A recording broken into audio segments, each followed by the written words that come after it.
Patria, se abre la sesión. Y el señor secretario dará lectura al acuerdo. Gracias, presidente. Buenos días. Se han recibido los siguientes documentos. En primer lugar, un reemplazo. El diputado Héctor Ulloa reemplazará al diputado Carlos Bianchi, pero se anula por la presencia del diputado Bianchi. Bien. También se recibe una comunicación del jefe de bancada del Comité del Frente Amplio Independientes y de la jefa de bancada del Comité Comunista, Federación Regionalista Verde Social, Acción Humanista e Independientes, informando que el diputado señor Luis Cuello Peña y Lillo reemplazará en forma permanente al diputado señor Jaime Sáez. También hay una carta excusa del ministro de Hacienda que por compromisos impostergables contraídos con anterioridad no podrá participar en las sesiones del día de hoy. En su reemplazo confirma la presencia de la coordinadora legislativa, doña Consuelo Fernández, y la comparecencia telemática de la coordinadora microeconómica, señor Pilar Cruz. Se recibió también un oficio de su excelencia el presidente de la República por el que retira la urgencia simple presentada en el proyecto que promueve la valorización de los residuos orgánicos y fortalece la gestión de los residuos a nivel territorial, proyecto que ha sido ya discutido en esta comisión. Se recibió informe de la Comisión de Relaciones Exteriores, recayó en el proyecto iniciado en mensaje con urgencia calificada de suma que aprueba el acuerdo de asociación económica integral entre Chile y Emiratos Árabes Unidos, suscrito en Abu Dhabi. Por favor, le pido a los invitados si pueden mantener su micrófono silenciado por el momento. Gracias. Suscrito en Abu Dhabi, Emiratos Árabes Unidos, el 29 de julio del 2024. Y finalmente hay una solicitud de audiencia de la Federación Nacional de Acceso a la Justicia, indicando que los funcionarios y funcionarias de las corporaciones de asistencia judicial del país se encuentran en un paro indefinido a raíz del incumplimiento del protocolo firmado el 8 de agosto del 2023 con el ex subsecretario de Justicia y actual ministro de Justicia y Derechos Humanos, señor Jaime Gajardo. Señalan que hasta la fecha llevan 36 días de paro, negociando infructuosamente. La Federación ha puesto todo de su parte para lograr un acuerdo que satisfaga las necesidades de los representados. Solicitan que se pueda convocar una sesión en la que se aborde esta situación, invitando al ministro de Justicia y a la Federación para lograr destrabar esta instancia. Eso sería, presidente. Muy bien. ¿Alguien, alguna palabra sobre la cuenta? ¿No? ¿Varios? ¿Un poco? ¿Sí? Presidente, gracias. Buen día a todas, a todos. Sobre la cuenta, en varias sesiones anteriores, y yo espero que no sea así en adelante, Hacienda se ha excusado permanentemente y ha sido, tal vez, ha tenido muchas menos venida para acá el ministro. ¿Ah? Solo quiero hacer ver el punto para que usted pueda conversarlo con el ministro. Es importante siempre la presencia de él, obviamente de los asesores, pero no quiero que esto se siga repitiendo permanentemente como algo que quede. Entonces, conversarlo solamente. Ok, diputado. Tomaremos nota.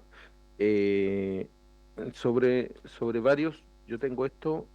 Tenemos a la tarde la citación para la comisión mixta de presupuesto para escuchar al Consejo Fiscal Autónomo.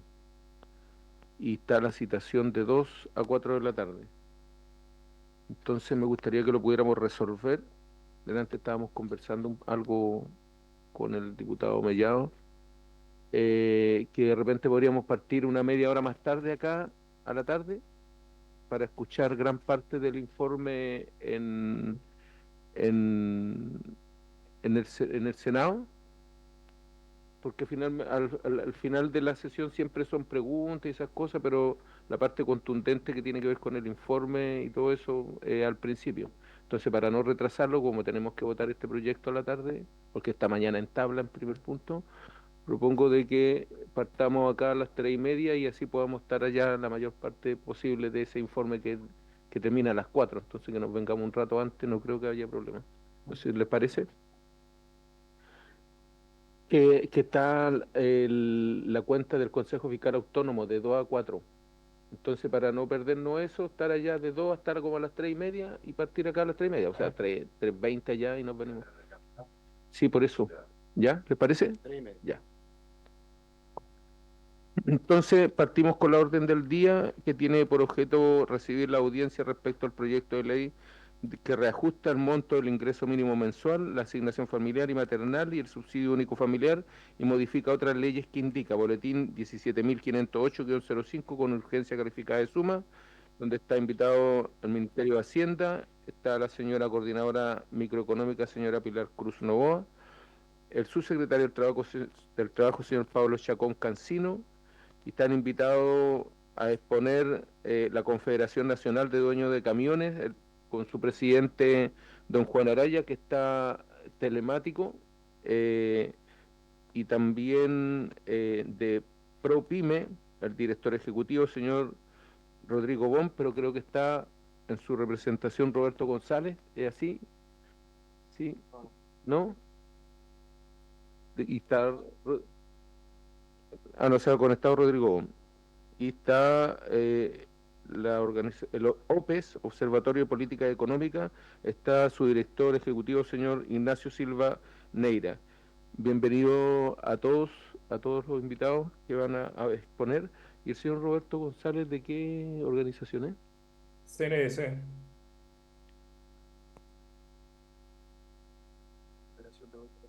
Ah, ya, muy bien. Está junto con el señor Juan Araya. Sí.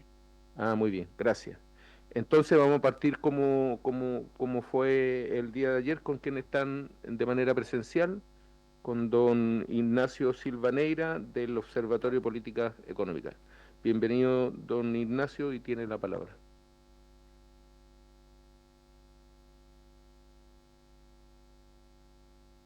Muchas gracias, primero que todo, muchas gracias por la invitación. Es un honor estar acá y poder compartir en parte lo que ha sido la visión y la opinión desde que hemos podido tener desde el Observatorio de Políticas Económicas.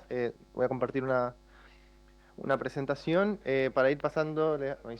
Súper. Entonces, bueno, mi nombre es Ignacio Silvaneira, yo soy director ejecutivo del Observatorio de Políticas Económicas, es un centro de estudios en el cual nos dedicamos a pensar la economía y poder incorporar elementos que sean finalmente, por así decirlo, heterodoxos, que lo que significa es finalmente poder incorporar elementos que muchas veces están fuera del marco teórico, que comúnmente son parte de la discusión de políticas públicas. Y por eso mismo parto con una idea muy general, por así decir, sencilla, para que nos permite un poco entender cuáles son los fundamentos en los cuales se dan muchas veces las discusiones de mercado laboral, de salario mínimo, y parte desde esta idea, eso, como tal vez una representación bastante sencilla, pero es una representación que finalmente es la base teórica en la cual se justifican todos los cambios dentro del mercado laboral y cómo se sustentan gran parte de las políticas públicas en este país.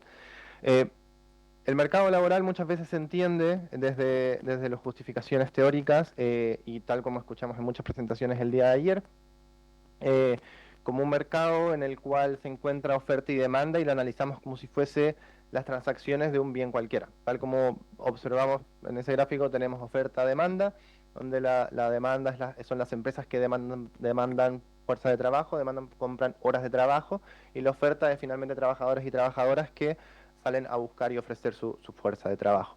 Desde este esquema es sobre el cual se sustenta la idea de que el equilibrio entre estos dos elementos es finalmente lo que nos muestra la cantidad de trabajo que está efectivamente empleada dentro del mercado laboral.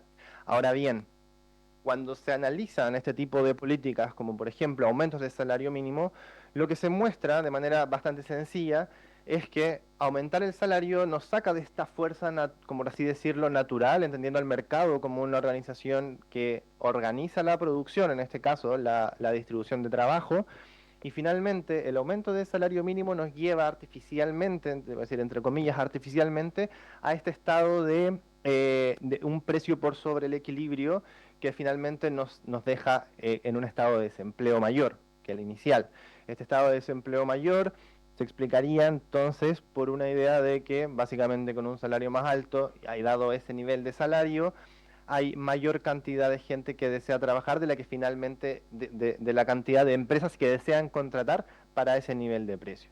Ahora bien, ¿Qué es lo que nos encontramos con esta situación? Con bastantes inconsistencias a la hora de poder efectivamente interpretar la realidad que nosotros queremos explicar. La teoría se construye justamente para poder entender la realidad en la cual nosotros vivimos y que podamos de esa manera realizar políticas públicas que sean efectivas y que tengan coherencia con la realidad económica que nosotros estamos viendo. Y justamente este análisis, donde se esgrimen y desde donde nacen gran parte de los argumentos, que básicamente el gran argumento es aumento del salario, aumento del desempleo, es justamente que asumimos una serie de elementos que justamente no son necesariamente parte de la realidad económica. Entre ellos, asumimos de que el mercado efectivamente nos está mostrando un equilibrio, asumimos de que efectivamente el mercado está en ese equilibrio, asumimos que hay competencia perfecta donde todos los actores efectivamente tienen toda la información, en donde pueden tomar decisiones de manera libre y donde no existen asimetrías ni de información ni de poder. Y por lo tanto, y para mí uno de los elementos centrales y sobre los cuales se han construido algunas teorías que justamente explican de manera un poco más precisa la realidad del mercado laboral, es justamente que no podemos tratar al trabajo como si fuese un bien cualquiera. Una hora de trabajo contratada no es lo mismo que comprar pan, no es lo mismo que comprar un computador, básicamente porque tienes condiciones intrínsecas que son naturalmente distintas. Y por lo mismo, una de las teorías que se ha comenzado a usar más, lamentablemente no siempre desde la política pública, pero sí un poco más desde la academia, y es donde han incluso naturalmente salido algunos premios Nobel, es la teoría salarios de eficiencia, que justamente parte de la idea de que el trabajo no es un bien cualquiera. Partimos de la idea de que no podemos considerar el trabajo como cualquier otro bien, porque básicamente es una transacción que prospera en el tiempo. La compra, por así decirlo, de trabajo es justamente una relación que se establece, que comienza en un momento y como cualquier otro bien, no es una relación que entre las partes, que las partes dejan de tener una relación una vez realizada la transacción. La transacción inicia un periodo de largo plazo de relación entre empleador y empleado, que finalmente hace que la dinámica laboral tenga una dinámica intrínsecamente distinta a cualquier otro mercado. Y justamente lo que nos dice esta teoría de salarios de eficiencia es que aumentos en el salario, o en general aumentos de salario también asociados como aumentos salariales por sobre el salario promedio, pagar, que es la idea de aumentar el salario, es justamente una dinámica que puede tener efectos en el largo plazo en esa relación laboral, particularmente sobre la productividad. Entonces no podemos considerar la productividad laboral como algo estático y que finalmente el precio del salario o el equilibrio de mercado va a ser solo resultado de la productividad en un momento dado, sino que al revés, la relación laboral y el salario puede efectivamente determinar las dinámicas productivas que se dan en los siguientes periodos. Mayores salarios podrían tener efectos en la productividad en los siguientes periodos, en la medida de que aumentan se argumenta en torno a aumentos en la motivación, menor rotación laboral por el hecho de una mayor pertenencia para poder seguir trabajando en ese lugar. Las empresas se pueden beneficiar en teoría por los mayores salarios que efectivamente generan una mayor capacidad de los trabajadores de mantenerse en el lugar de trabajo, además de reducir asimetrías de información. Al mismo tiempo, y desde otra relativamente perspectiva, pero analizando un poco la relación entre crecimiento y mercado laboral, también podemos encontrar parte de la teoría que busca explicar qué determina mayormente el crecimiento. Si nosotros aumentamos la masa salarial o si aumentamos la participación del capital dentro de la economía. ¿Qué podría tener más efectos en el crecimiento? Y desde esta estructura y de esta idea es que se ha levantado bastantes estudios que buscan finalmente entender, a partir de la estructura productiva de las diversas economías, si los países finalmente se ven más beneficiados por incrementar la renta del trabajo, por incrementar la renta del capital, o pues, si está liderado finalmente por exportaciones. Ahora bien, ¿qué podría determinar uno o lo otro? Esto existen argumentos teóricos como también evidencia empírica que justamente estudia esto y trata de entender si los países crecen más producto de aumentos salariales o producto de aumentos de la renta del capital. Para Chile hay bastantes estudios, al menos hasta el 2012, que todos empíricamente encuentran que el crecimiento puede estar mayormente más liderado por salarios más que por por rentas del capital. Y esto puede ser, más allá de los resultados empíricos, es más bien interesante entender cuáles son los argumentos teóricos que finalmente nos permiten explicar esta evidencia empírica. Y justamente tiene que ver con en qué se gasta o de qué manera se usan los recursos en cuanto esta distribución aumenta en favor del trabajo por sobre el capital. Esto se basa básicamente en la propensión marginal a consumir. Es posible pensar que en países con alta desigualdad y con concentraciones de salario en sectores mucho más bajos, como lo es el caso chileno, que como mostraré luego, está bastante concentrado en sectores en salarios más bajos, la propensión marginal a consumir, que es cuánto de mi ingreso adicional lo gasto en vez de ahorrar, es bastante alto. Y eso hace que efectivamente aumentos en salario se observen rápidamente en un mayor aumento en la demanda que provoca finalmente mayor actividad económica. Vamos a pasar. Ahí están también los estudios y creo que después también pueden tener acceso a la presentación. Y justamente algo que se escuchaba mucho ayer, y bueno, lo escuché también particularmente en una presentación, por eso agregué esto, es que el salario mínimo en Chile es bastante alto en comparación con los países de la OECD. Hay muchos indicadores que uno puede finalmente mostrar o tratar de buscar la vuelta de cómo explicarlos para poder efectivamente desarrollar una idea y que finalmente puede ser, por así decirlo, engañoso dependiendo de la forma en cómo se quiere mostrar esta información. Efectivamente, uno puede decir el salario mínimo es alto, como lo decían ayer, en función de cuánto es la proporción del salario mínimo como relación de la media y lo comparada con los países de la OECD. Esto, en mi opinión, es un poco engañoso, desde el sentido de que esto se explica naturalmente por la gran concentración de los salarios que se encuentra en las partes bajas del tramo de ingresos. Entonces, naturalmente, la media puede ser bastante baja y por lo tanto el salario mínimo bastante cerca de la media, siempre y cuando tengamos una distribución que está bastante concentrada en las partes más bajas. Y no solo esto es lo que nos explica un bajo salario, sino también podemos comparar justamente todos los salarios mínimos de la OECD y los podemos comparar también en términos reales, es decir, por su poder de paridad de adquisición. Podemos pasar a la siguiente. Y si realmente comparamos salario mínimo y no nominal, es decir, no solamente en dólares, sino en dólares ajustados con la capacidad de compra de bienes que podemos adquirir con los precios locales de cada país, justamente vemos que el salario mínimo en Chile, esto al menos está comparable para el año 2023, sabemos que hemos tenido aumentos importantes, pero aún así, si nos queremos comparar con los países de la OECD, sí podemos encontrar que Chile se encuentra en la parte más baja de salarios, de salarios mínimos ajustado por poder de paridad de compra. Al mismo tiempo, ¿qué es lo que nos lleva a esto también? Es pensar en, bueno, ¿qué es lo que podemos acceder con los salarios que nosotros encontramos en Chile?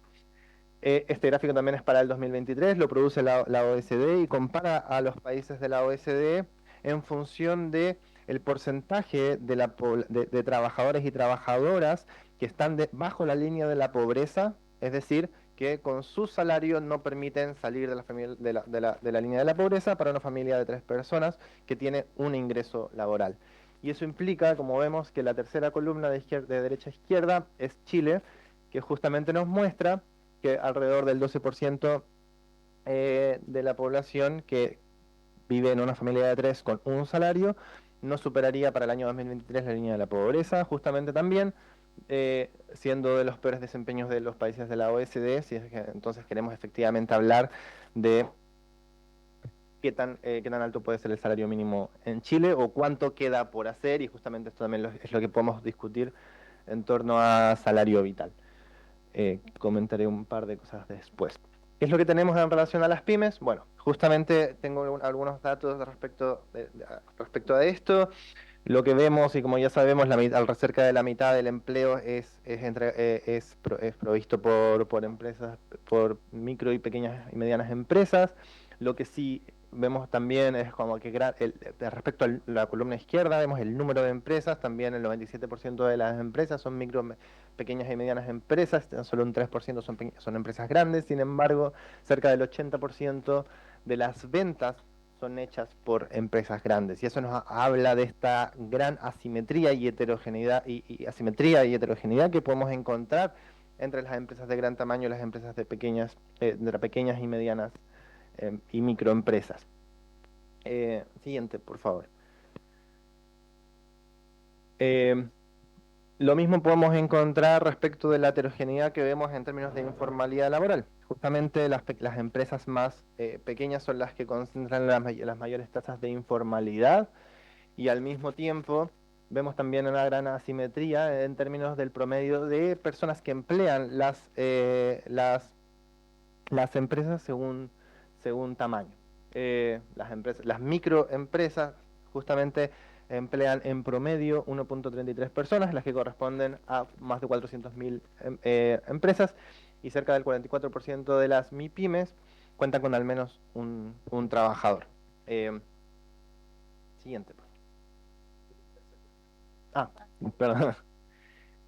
Entonces justamente eso nos lleva a poder discutir un debate que se ha puesto sobre la mesa, que ha levantado la Central Unitaria de Trabajadores y que me parece relevante volver a comentar, desde el sentido de que si bien se está levantando la discusión acá y existen organismos internacionales que también están proponiendo esta discusión a partir de diagnósticos que son comunes no solo para Chile sino para el resto del mundo, debido a cómo se han ido perjudicando las relaciones, el desarrollo sindical y la negociación colectiva en desmedro de los salarios, y justamente es la idea de reivindicar un salario vital, un salario que efectivamente ponga en el centro la dignidad de las personas y de las familias, y esto implica justamente no solamente pensar en los requerimientos legales, que es lo que realmente la gran parte se centra en gran parte de la discusión, sino en qué es lo que necesita una familia para poder realmente tener una vida digna. Y esto es justamente lo que también se está discutiendo dentro de la Organización Internacional del Trabajo o dentro de la OECD, que es fomentar la idea de centrarnos en una discusión que ponga en el centro la dignidad de las personas, la dignidad de las familias, y que permita justamente bajo ciertas condiciones, entendiendo las realidades locales, entendiendo el diálogo social, este diálogo tripartito que también promueve la OIT entre gobierno, trabajadores y empleadores, que permita justamente acercarnos a una idea más holística de lo que es la generación del salario. Y por último, ya para cerrar y con algunos comentarios más generales, respecto del proyecto de ley, es importante considerar, dado a estas condiciones que finalmente son este mercado laboral sumamente heterogéneo y desigual por parte de las MIPYMES y empresas grandes, es justamente el proyecto de ley que considera el subsidio a las MIPYMES cuando las alzas salariales pueden estar por sobre la inflación, considerando también estas medidas que son necesarias en contextos de incertidumbre. Si bien justo anoche escuchamos el acuerdo final sobre los aranceles entre Estados Unidos y China, igualmente nos encontramos en un contexto donde los recientes años hemos vivido aumentos de inflación por sobre la esperada, y por eso es importante también seguir manteniendo la protección de los más perjudicados, que sin duda son trabajadores y trabajadoras y también microempresas.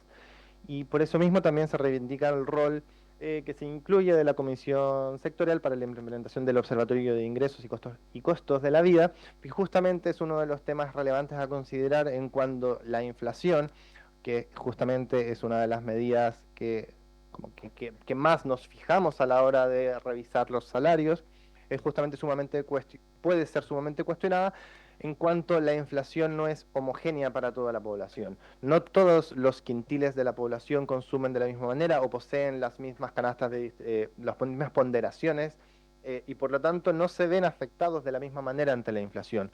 Los quintiles más pobres poseen una canasta que está más intensivamente utilizada en bienes básicos, en alimentación, a diferencia de los quintiles más altos que tienen una distribución un poco más homogénea. Y por lo mismo hay algo que, bueno, y finalmente otro de los elementos que quisiera mencionar es justamente cómo consideramos el salario, y en esta idea de dejar de considerar el salario como un costo laboral que tiene que ser compensado, que finalmente esta mirada es importante construir una mirada un poco más holística respecto de qué significa la discusión del salario mínimo. El salario mínimo justamente se entiende muchas veces y se cierra el debate en torno a cómo este se representa en parte a los costos laborales, pero es importante mirar cuál es el desempeño y cuáles son las condiciones sobre las cuales se desempeñan las empresas.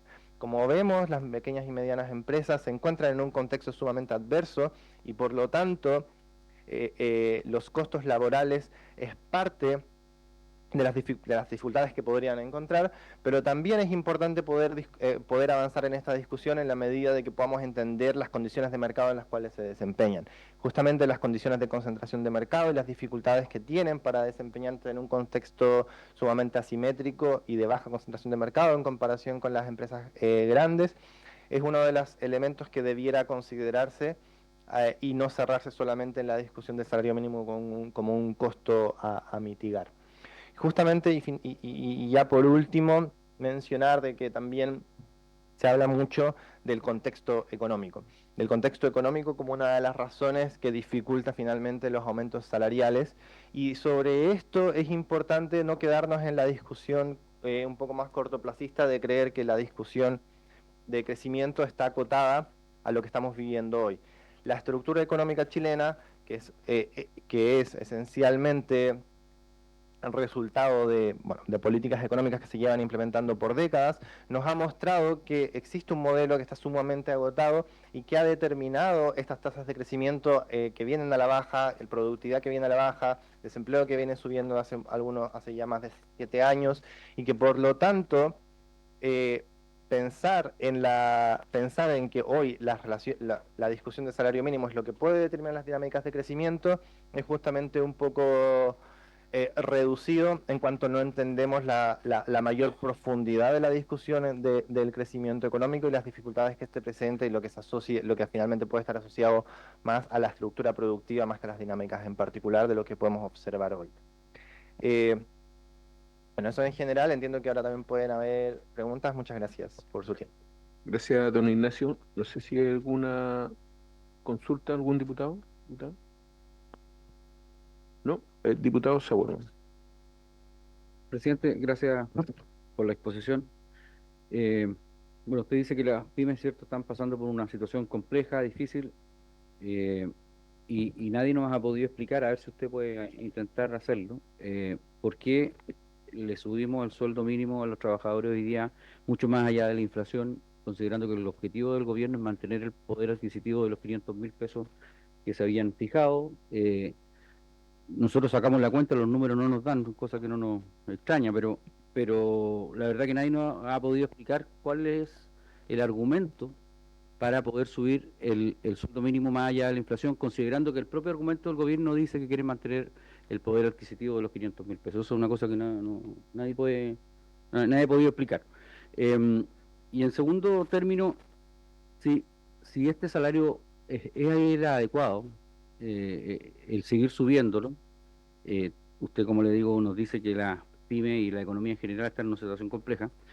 Usted sugiere, ¿cierto?, también como el gobierno, que se les ayude a pagar este alza de salario con un subsidio, y aparte de ese subsidio, el gobierno tiene otro apoyo más a las pymes, que es la rebaja tributaria, porque la rebaja tributaria no es permanente, la rebaja tributaria tiene un plazo.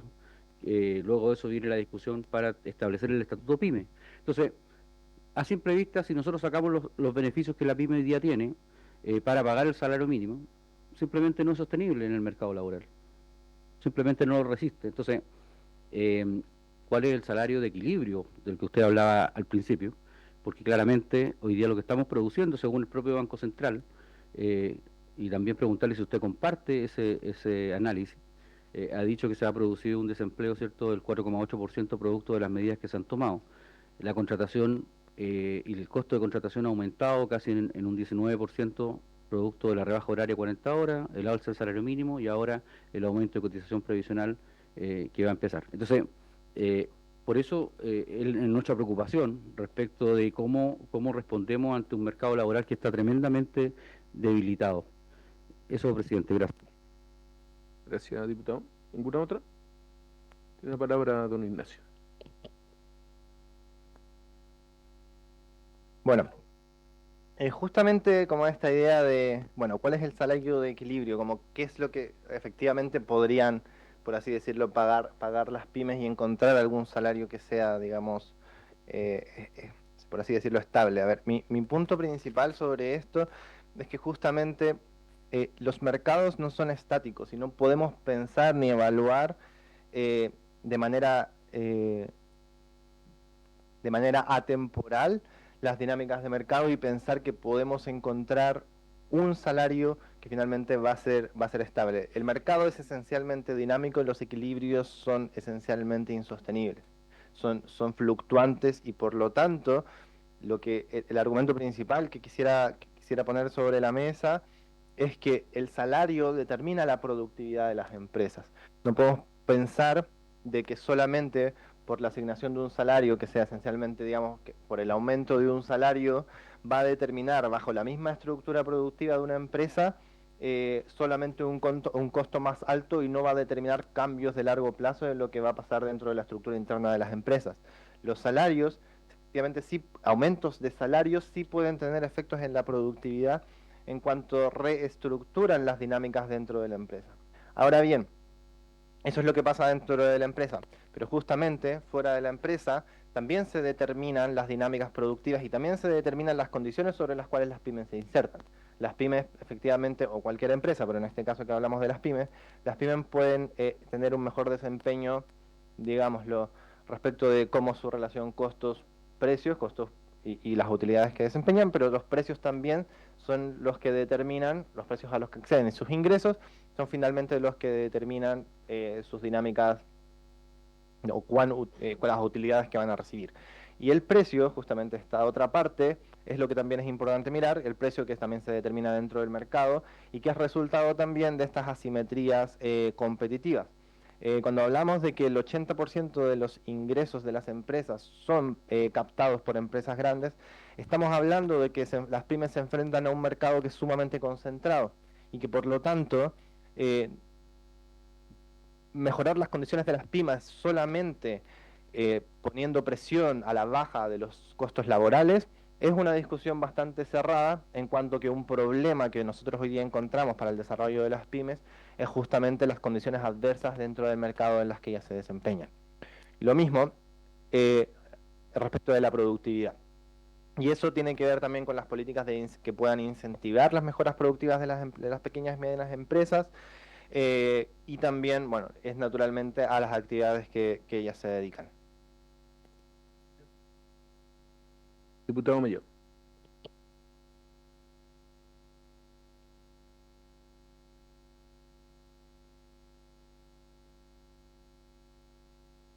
Ahí sí.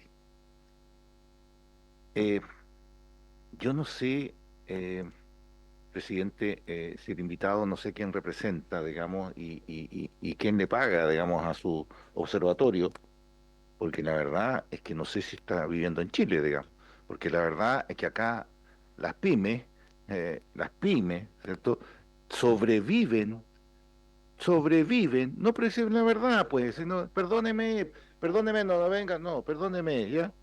Mire, el salario determina la productividad, dice, el salario determina la productividad, entonces quiere decir que como hay mayor aumento de salario en las empresas públicas, deberían ser súper productivas, digamos. Si es el mismo concepto que queremos llevarlo a todas partes. Sobre el tema de las pymes, yo no sé si ha tenido alguna pyme, pero la verdad es que si se paga por encima del nivel de mercado, ¿cierto? Un sueldo que se lo establecemos nosotros, entre el gobierno y los parlamentarios. Pero el que lo paga es el que está todos los días sacándose la mugre para poder levantar su flujo, para poder pagarle el salario, ¿cierto?, a ese trabajador. Por lo tanto, pagarlo por encima del nivel de mercado no corresponde, digamos, en un momento que están muy malas las ventas. Entonces, yo primero le quiero pedir, porque en la primera parte usted dice que este salario, hablar de salario mínimo se fundamenta en el marco de las teorías neoclásicas que entienden que el mercado laboral con la interacción entre la oferta y la demanda, tal como cualquier otro bien. La postulación suya es que la oferta entre oferta y demanda, ¿cierto?, en el mercado de las pymes no corresponde, ¿cierto? Y que efectivamente debería colocarse por encima del salario que puedan pagar las pymes, porque eso va a reactivar la economía, producto del mayor ingreso de la gente que tiene las pymes. O sea, esa es la teoría que escuché suya, digamos. Entonces quiere decir que el porcentaje que tiene el ingreso mínimo son tan altos que pueden mover la economía para un lado o para otro. Yo creo que no va por ahí. Entonces, por eso yo pregunto efectivamente cómo, cómo, cómo compatibilizan lo que usted dice aquí en esta teoría, digamos, con la realidad que están viviendo las pymes hoy día, en el día a día. Por eso a mí no me cuadra, digamos. Entonces, por eso cuando uno sale a terreno y ve las pymes, desde la mi pyme más chica, digamos, que está en un barrio cualquiera, hasta la pyme que genera mayor cantidad de puestos de trabajo, no me cuadra su explicación con lo que yo veo en realidad. Entonces, por eso preguntaba esto. Muy bien, diputado, tratemos de hacer las preguntas un poquito más cortas para poder escuchar a los demás. Segundo, si hay un exponente que piensa distinto a usted, la idea es que pueda preguntar de manera respetuosa, porque lo mismo podría preguntar uno quienes financian a los que pusieron ayer. Entonces creo que no corresponde. Entonces tratemos de mantener un poquito eh, la diferencia con nuestro invitado para que llevemos la comisión en orden. Diputado Donoso. Gracias, presidente. La verdad que a mí me cuesta un poco entender el tono de la presentación, porque usted nos hablaba de datos empíricos que demostrarían que esto no afecta a los trabajadores, pero a la vez los datos empíricos que nos expuso son del año 2023, cuando nuestra discusión en torno al salario mínimo hablaba de 440.000 pesos. No, hoy día estamos hablando de subir de 510.000 pesos a 539.000 pesos.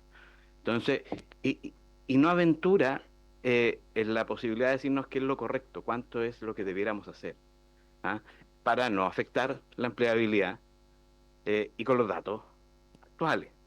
Porque si nos comparamos con la OCDE, con los datos 2023, cuando tuvimos la mayor alza del sueldo mínimo el año 2024, es difícil entonces que sus datos empíricos sean correctos. Bien, don Ignacio, tiene la palabra. Bueno, parto entonces primero con las primeras preguntas. Una de las cosas que mencionaba dentro de su pregunta es justamente las malas condiciones en las cuales se enfrentan las pymes. Y las pymes se enfrentan a malas condiciones que justamente, o sea, tienen condiciones muy adversas para poder desempeñarse. Esas condiciones adversas, como muy bien lo decía usted, se enfrentan por el lado de las ventas. Las ventas que pueden acceder son justamente mucho más precarias, y eso es en gran parte explicado por esta alta concentración de mercado. La concentración de mercado, ¿no? como vemos, está desempeñada altamente por las empresas grandes, y por lo tanto, en esta idea de presionar los costos salariales a la baja, es justamente llevar la discusión a mantener la rentabilidad de las pymes por el lado de bajar los costos, y no por entender cuáles son las condiciones de mercado que finalmente determinan un mal acceso a las ventas, no poder realmente acceder a una mayor porción dentro del mercado. Cuando se habla de que los salarios pueden determinar la productividad, y también se contrasta esta idea en comparación con esta, como mencionábamos antes, con la teoría neoclásica, es justamente poder entender el mercado como algo más dinámico, y no justamente entender el mercado laboral como si pudiésemos, como justamente como pudiésemos explicar cualquier otro bien con oferta y demanda. La idea de mercado de eficiencia no es algo que proponga yo, es lo que propuso Stiglitz y otros economistas que son premio Nobel, y que justamente lo que están diciendo es que los aumentos salariales, más allá de si son las pymes, si es en una empresa grande, los aumentos salariales, producto de que este no es cualquier bien, determinan las dinámicas productivas de largo plazo, porque es una relación es una transacción que no se acaba una vez que se hace el pago, es una relación que comienza y que se establecen dinámicas de largo plazo, y que por lo tanto aumentos salariales pueden generar una mayor promoción de una mayor productividad dentro de las dinámicas de la empresa, en cuanto los trabajadores sientan que efectivamente están ganando un salario más cercano a lo decente. Y justamente eso nos lleva un poco también a la discusión de salario digno, y es la idea de también salario vital. Es decir, lo que nosotros tenemos que mirar no es solamente lo que está pasando en el mercado laboral, sino también lo que pasa en el mercado en los cuales se desempeñan las pymes, y por lo tanto no solamente pensar en la reducción de costos, sino que también en qué es lo que se necesita para poder efectivamente que una familia pueda vivir. En comparación de lo que me preguntaba respecto de los datos de la OECD y del salario mínimo justamente del 2023, es real, o sea, es un año anterior. Sin embargo, justamente lo que publica la OECD tiene este desfase producto de hacer los datos comparables con el resto de los países en cuanto ya podamos tener disponible todos los datos del resto de los países. Lo que sí podemos ver y lo que sí podemos asumir es que más allá de lo que pasó el siguiente año, sí podemos ver que la diferencia en el salario mínimo real, es decir, ajustado por poder adquisitivo, sigue siendo sumamente distinto del resto de los países que tienen salarios reales mínimos más del doble que el de Chile. Diputado Saúl. Tiene que apagar ahí. Sí, presidente, sí, claro. Lo que pasa es que, mire, nosotros, bueno, yo no comparto la premisa fundamental que es que el salario mínimo tiene que regular o tiene que ajustarse a la realidad de cada familia para poder solventar todas sus necesidades. Yo creo que esa no es la discusión. No, tampoco es la discusión si las pymes funcionan en un mercado concentrado o no. Estamos viendo la realidad de cada una de las pymes y cómo hacemos posible que ellas sigan funcionando en esta situación en la que nos encontramos. Y se da un argumento que fue el mismo que se dio cuando quisieron aprobar los retiros, que era que había que aumentar el poder adquisitivo para, cierto, poder mover la economía. Aquí estamos pagando los resultados hoy día. Entonces, estamos todavía tratando de bajar los niveles de inflación, los niveles de deuda, etcétera. Entonces, se da el mismo argumento que para poder reactivar la economía y hacer crecer la productividad. Entonces, también hay una contradicción en lo que usted dice, porque dice que cuando se aumenta el salario mínimo hay aumentos de productividad, cosa que no se ha venido dando los últimos 15 años. La productividad de los chilenos ha venido bajando crecientemente. Entonces, no hay una relación directa empírica, como usted dice. Entonces, bueno, pero presidente, solamente decirle que esta discusión de salario mínimo no quiere resolver el problema de la concentración económica, con la cual yo también tengo mis aprensiones, pero evidentemente no se me contestó la pregunta fundamental. La pregunta que yo hice inicialmente es, ¿por qué se justifica un alza más allá de la inflación, considerando que el gobierno quiere mantener el poder adquisitivo de los 500.000 pesos que se habían aprobado el año pasado? ¿Usted si quiere referirse a eso específicamente o lo dejamos aquí? ¿Mm? ¿Sí? ¿Sí? Tal vez repetir un poco lo mismo, pero sí hay algo que me parece importante, que es justamente cómo la discusión se lleva siempre al corto plazo, y es justamente, por ejemplo, lo que mencionaba de los retiros y de pagar el costo de la inflación. Son dinámicas que fueron bastante estandarizadas a gran parte de los países, y justamente las dinámicas que nosotros hoy día observamos de baja productividad no tienen solo que ver con lo que se pueda resolver hoy en este tipo de discusiones, sino también con la estructura productiva que nosotros tenemos. Esa estructura productiva, que es básicamente intensiva en sectores de bajo valor agregado, finalmente generan pocas dinámicas y pocas economías de escala, y por ende no podemos pensar que solamente atendiendo a temas coyunturales y a temas demasiado locales se va a cambiar esa dinámica productiva. La dinámica de baja productividad justamente está asociada a una estructura productiva que no genera dinámicas de largo plazo, y mientras no cambie eso, no vamos a encontrar mejoras productivas. Muy bien. Muchas gracias, don Ignacio. Lo dejamos liberado. Gracias por su exposición. Le vamos a dar el pase ahora a don Juan Araya, presidente de la Confederación Nacional de Dueños de Camiones. Bienvenido, don Juan, y tiene Bien. usted la palabra. Buenos días, muchas gracias por dar la palabra. Yo creo que va a hacerle un resumen del tema de los camioneros, porque la mayoría son micro y pequeños empresarios. Nosotros acabamos de cumplir 71 años la Confederación, o sea, somos parte de la historia de Chile, así que muchos de ustedes no existía en esa época. Así que, y los otros somos micro, pequeños empresarios y por eso estamos viendo la opinión y dando la opinión nuestra en esta mesa. Así que Roberto, que es nuestro asesor en la Confederación, va a hacer una pequeña presentación. Ok. Tiene la palabra don Roberto González, bienvenido. Hola, buenos días. Quisiera compartir mi presentación. Sí, lo puede hacer, está habilitado para hacerlo.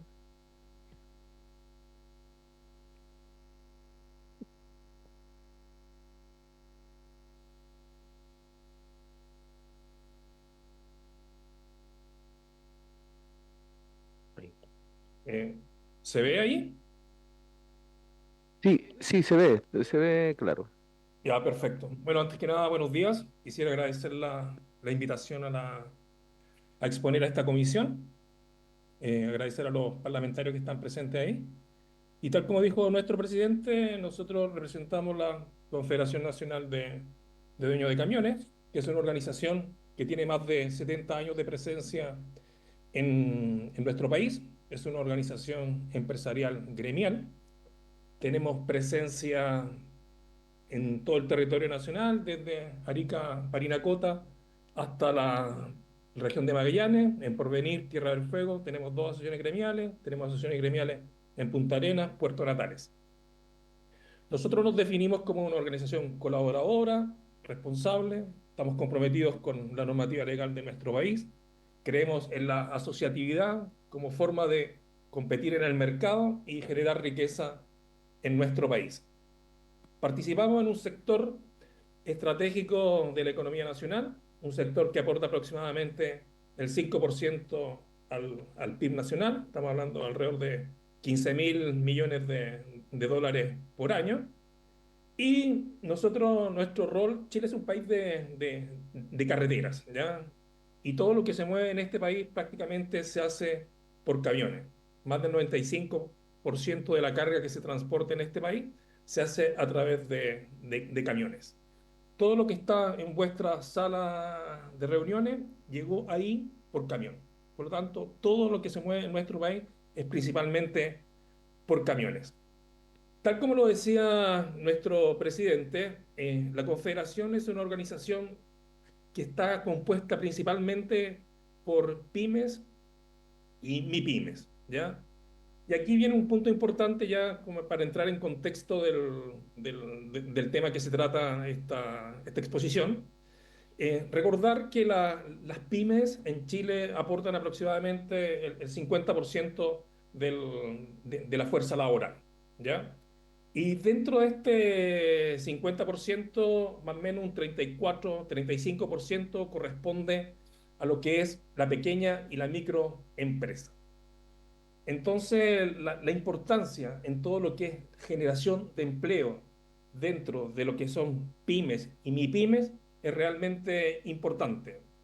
No obstante, no existe, y esto ya se tocó en la presentación anterior, no existe relación con la participación de mercados que tienen las MIPYMES hoy día en nuestro país. Es una economía bastante concentrada, donde aproximadamente el 98% que corresponde a las pymes y MIPYMES no participan más allá de un 11,7% según la última estadística, la última cifra, de lo que es la participación de las ventas.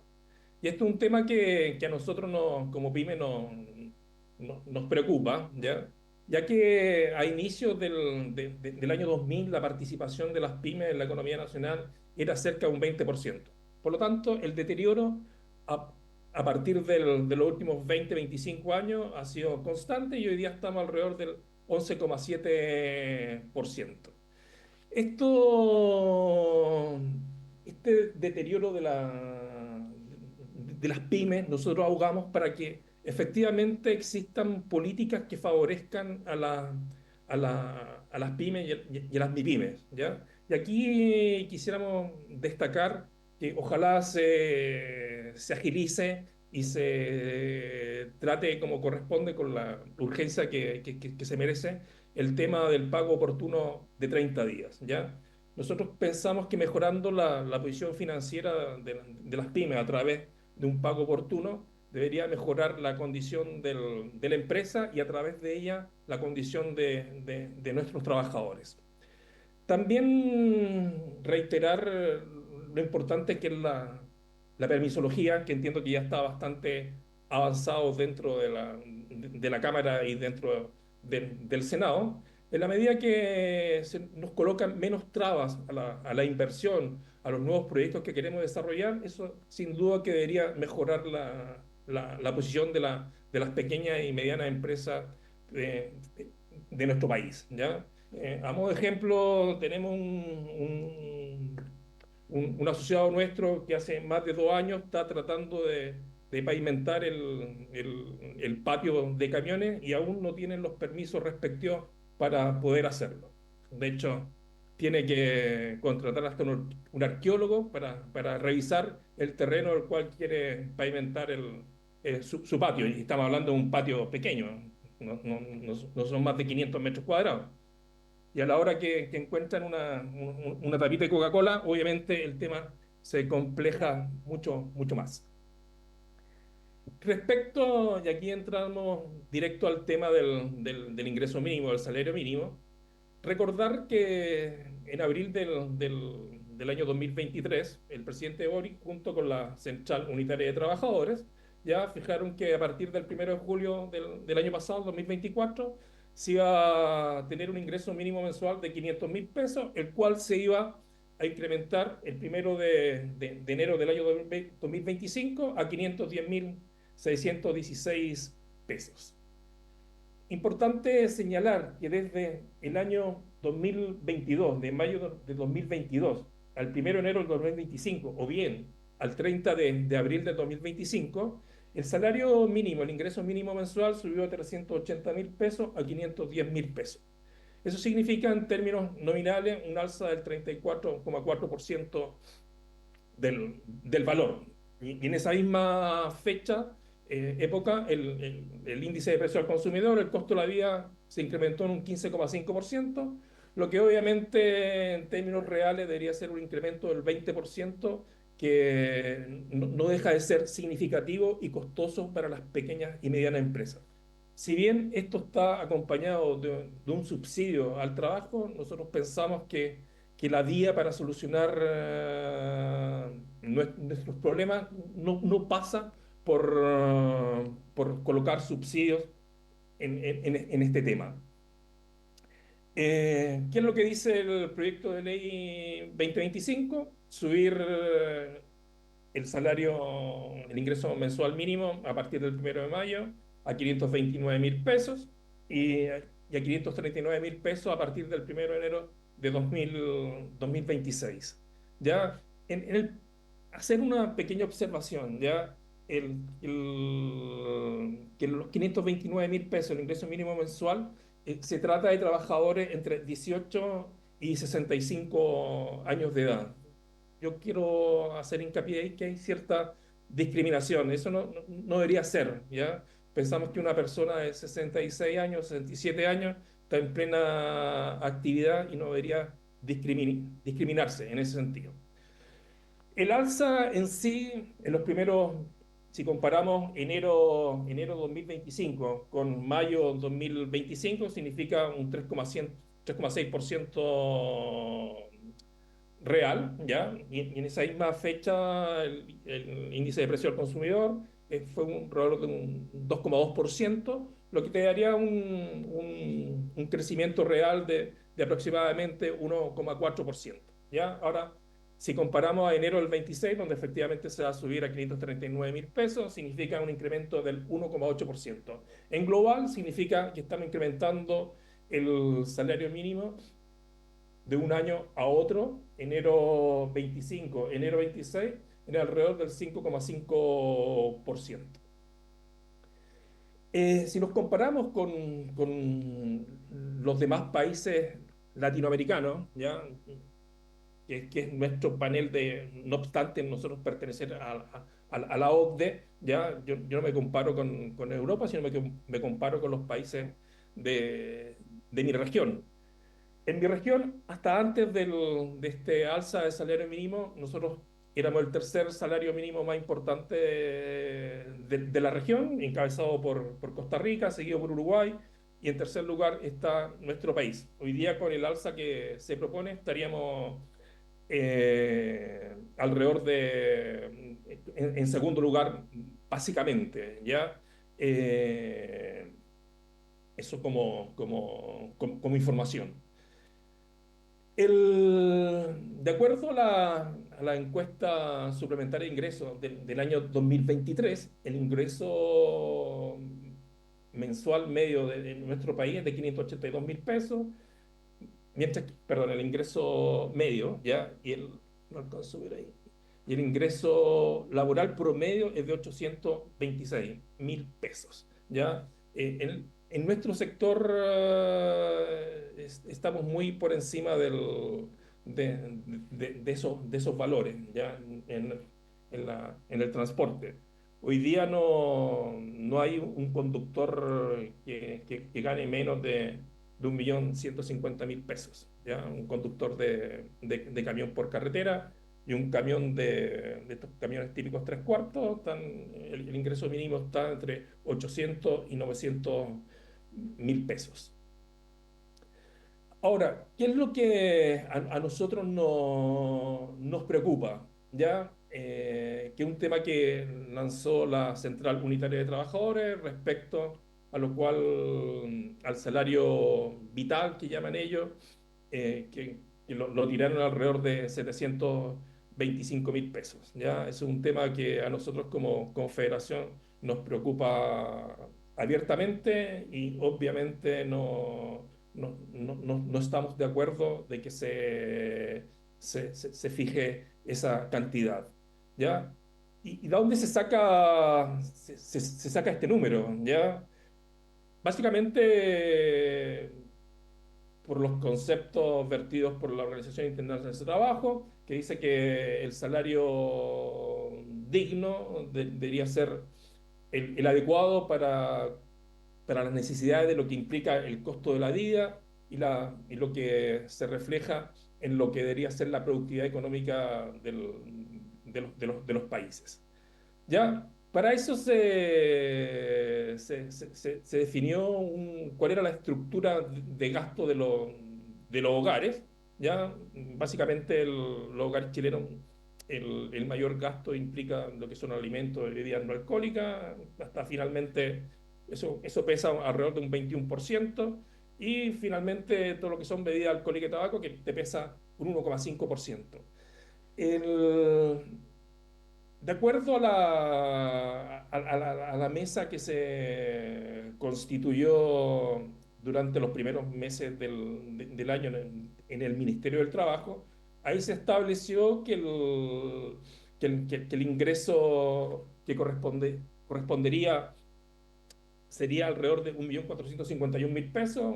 Un hogar familiar dividido por dos te da las 725.000, 750.000 pesos que está solicitando la Central Unitaria de Trabajadores, ¿ya? Nosotros pensamos que este es un tema que no debe ser analizado con mayor detención. Significa un incremento importante en los costos laborales de nuestro país y obviamente eso merece atención y una discusión apropiada al tema. Para finalizar, nosotros creemos que un alza del ingreso mínimo, ya considerando enero 25, enero 26, que es un alza nominal del 5,6%, pensando de que va a haber una inflación proyectada de alrededor del 4,5%, un alza real sería por aproximadamente 1,1, 1,2%. La verdad es que a nosotros como gremio no nos afectan demasiado y consideramos que es un valor bastante razonable. No obstante, nosotros no compartimos la idea desde el año de que se esté fijando el valor más de una vez por año, ¿ya? Desde abril del 2023 hasta abril del 2025, ha cambiado el valor del ingreso mínimo en 7 veces. ¿Ya? Si consideramos el nuevo fijación del valor a partir del 1 de mayo, van a ser 8 veces. Cambiar 8 veces el valor del salario mínimo en un periodo de 3 años nos parece un exceso. También nos preocupa profundamente el incremento que viene solicitando la CUT, que es tener un ingreso mínimo de alrededor de 1.000.000 de pesos el año 2029. Ya eso nosotros estamos absolutamente en desacuerdo, mientras no haya un mejoramiento en la economía de nuestro país.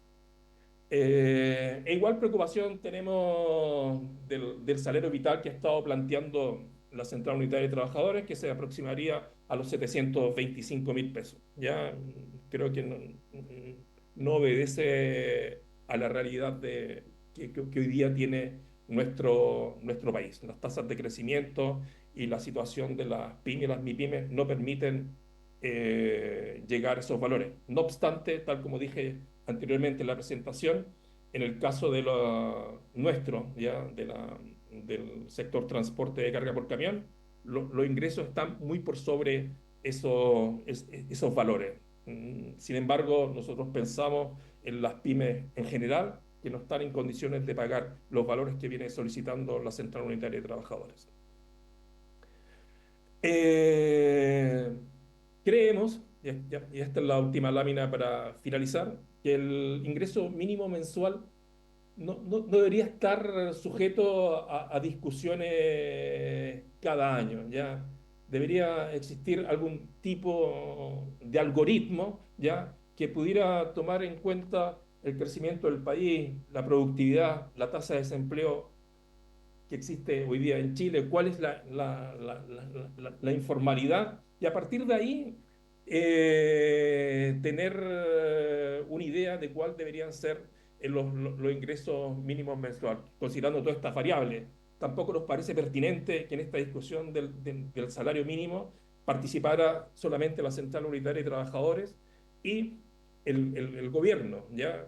La Central Unitaria de Trabajadores, en un buen porcentaje de ellos son trabajadores del Estado, y tengo la certeza que ningún trabajador del Estado gana hoy día el sueldo mínimo.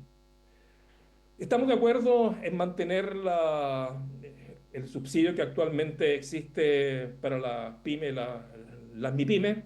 Ojalá se tratara como un proyecto de ley independiente, que no se tratara como un todo. De esa manera pensamos que debería favorecer la discusión.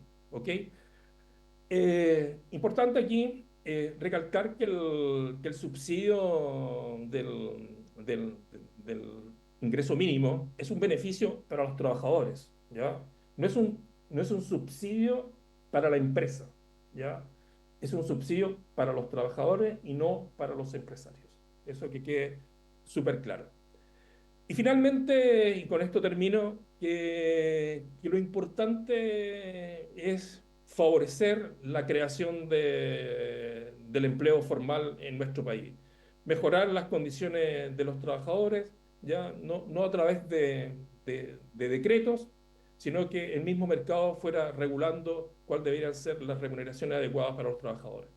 Aquí es importante, y con esto termino, ya que efectivamente se incorporen las mujeres al mundo laboral. ¿Ya? Hoy día existe un desfase de aproximadamente el 20% entre lo que son mercado laboral hombre, mercado laboral mujeres, que consideramos que es demasiado.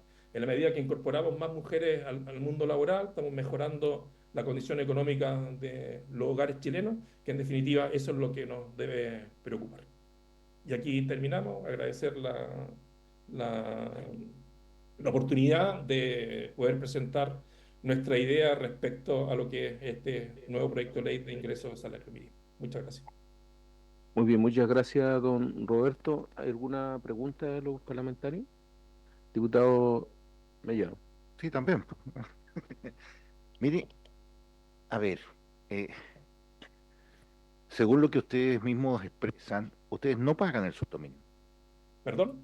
ustedes, no voy a hacer la pregunta, estoy haciendo primero, de acuerdo a la exposición que ustedes hicieron, ustedes no pagan el sueldo mínimo, ¿ya?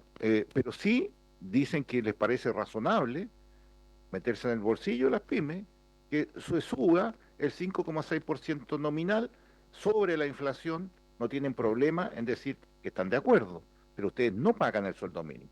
Entonces no les atañe, ¿cierto?, este aumento del 5,6%. Primero, pero sí les preocupa cuando lleguen al punto mínimo de los sueldos que ustedes pagan, con el $1.000.000 del ingreso mínimo de la CUT, y sí les preocupa el salario vital de 725, porque eso le estaría rajuñando el piso mínimo que ustedes pagan, que son alrededor de 800.000 que dicen, y aunque está en 1,5 millones más o menos el sueldo que ustedes pagan, digamos. La discusión de ingreso mínimo debe tomar en cuenta variables económicas, dicen ustedes, básicas. Estoy de acuerdo: crecimiento del país, productividad, tasa de desempleo. Muy bien. Y por último, ¿me podría decir qué porcentaje de mujeres tienen ustedes dentro de los choferes afiliados a la Confederación Nacional de Dueños de Camiones? Porque aquí usted plantea que incorporar a las mujeres al mundo laboral sería importante. Entonces quiero saber cuántas mujeres, ¿cierto?, tienen ustedes incorporados en el porcentaje de choferes que tienen en la Confederación. Eso, presidente, gracias. Vamos a juntar un par de preguntas, don Roberto, y Ya, ahí perfecto. contesta, ¿ya? Tiene la palabra ahora el diputado Romero.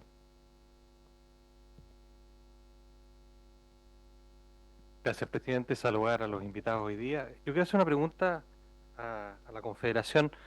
A ver, yo los felicito primero que no paguen el sueldo mínimo, y me parece que eso habla de que es un mercado bastante virtuoso, y cuando hay crecimiento y cuando hay demanda, en definitiva, les permite mejorar los ingresos directos que tienen sus conductores. Pero la pregunta que quería hacerles respecto de qué pasa con, por ejemplo, contratos que tengan asociados polinomios con respecto al tema, por ejemplo, del sueldo mínimo, asociados a las variaciones de remuneraciones. ¿Y qué pasa con los contratos directos que tienen? Es decir, alguna subcontratación que tengan de alguna pyme que efectivamente paguen el sueldo mínimo. Ahí, ¿cómo se comporta esto? ¿La pyme absorbe eso, no se los cobra a ustedes?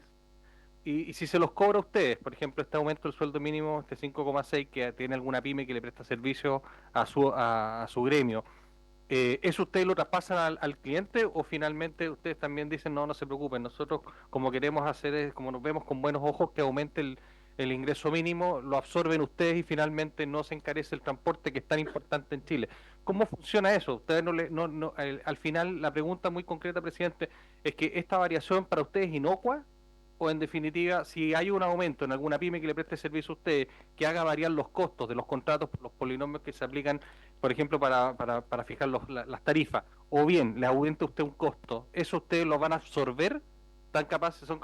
¿Pueden decirnos en esta comisión que ustedes van a absorber ese costo, o finalmente lo van a trasladar a precio, y ese precio en el transporte eventualmente puede tener alguna implicancia económica en el valor de algún bien y servicio que se transporte? Eso, presidente. Muchas gracias.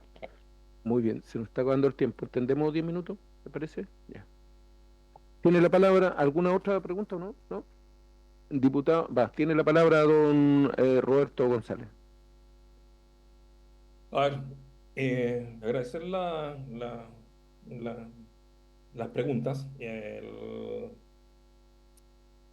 Bueno, efectivamente, a nosotros no nos afecta demasiado esta alza del salario mínimo, ¿ya? Nosotros estamos muy por encima del valor que hoy día se está fijando, ¿ya?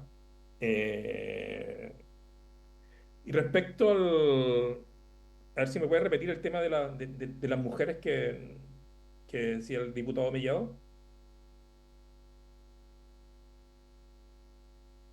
Tú preguntaba, me parece, Sí, cuántas yo mujeres. preguntaba que lo que pasa es que ustedes acá dicen que mencionar, finalmente dice mencionar y reiterar que lo importante es favorecer la creación de empleo formal, incorporar a las mujeres al mundo laboral. Y mi pregunta es, ¿cuántas mujeres tienen ustedes trabajando, ¿cierto?, como choferes de camiones, y cuál es la remuneración que tienen? A ver, importante, las mujeres en el tema de conducción no son relevantes en nuestra industria, ¿ya? No hay más allá de un 5% de mujeres que hoy día operan camiones. Sin embargo, ¿ya? En la mayoría de nuestras empresas y de nuestros asociados, el rol de la mujer es bastante importante en lo que es la administración de la empresa, ¿ya? Ahí sí cobra un rol fundamental, ¿ya? Y yo le diría a la mesa y a los diputados ahí presentes que hoy día principalmente, sin exagerar, más del 60% de la administración de las empresas de transporte, de las pymes del transporte, la realizan las mujeres que son familiares de los propietarios de las empresas. Por lo tanto, la participación femenina dentro de nuestro sector es bastante relevante. Destacar también que nosotros como confederación, de los 9 directores que tenemos, un tercio de ellas son mujeres, ¿ya? Ocupando lo que es la tesorería, que es un puesto relevante, y la dirección de organización de empresa, que es otro puesto relevante dentro de nuestra confederación.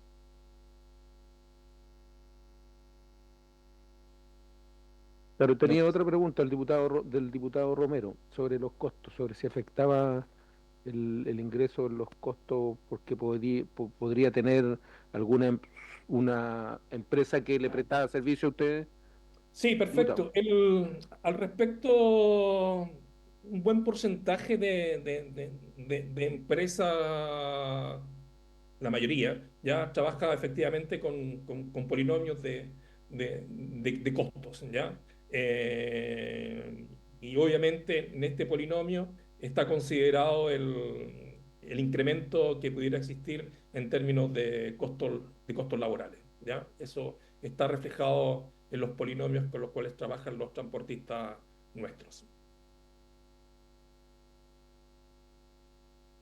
Gracias. Solamente voy a puntualizar. Quiere decir entonces que si se aumenta el sueldo mínimo, en definitiva a su gremio no le va a afectar, porque lo que va a pasar es que se va a afectar el polinomio, por lo tanto la tarifa no varía.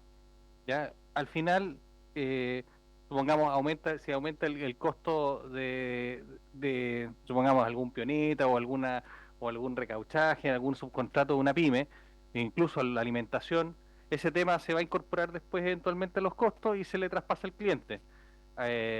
Y finalmente, ¿esto lo terminamos pagando todos los chilenos? ¿Por eso es así? ¿O ustedes se comprometen hoy día, dado que están diciendo que esto no es, ustedes lo ven con muy buenos ojos, están dispuestos ustedes a asumir esta variación de costos?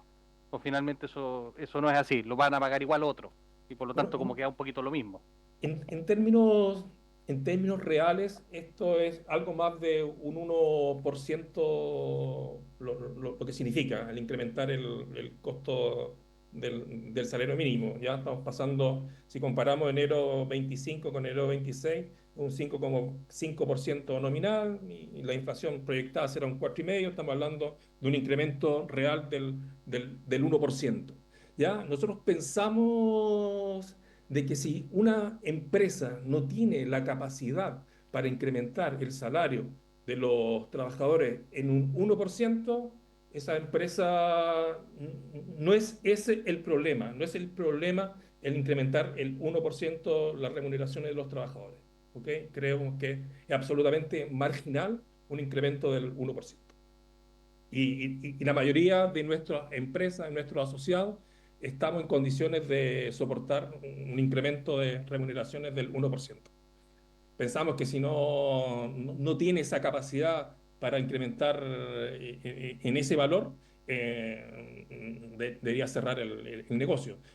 Creemos que el alza importante y el efecto importante fue el que se realizó entre el año 2022 y el año 2023, donde ahí sí efectivamente se produjo un incremento importante, que fue más o menos un incremento real sobre el 20%. Obviamente ese fue un periodo difícil para nuestras empresas, pero ahora pensamos que incrementar en un 1% no debería afectar mayormente en las actividades de nuestros asociados. Muy bien. Muchas gracias a don Roberto y a don Juan Araya. Ministro, no sé si quiere decir algo, ¿no? Entonces, por haberse cumplido el objeto de la sesión, esta se levanta.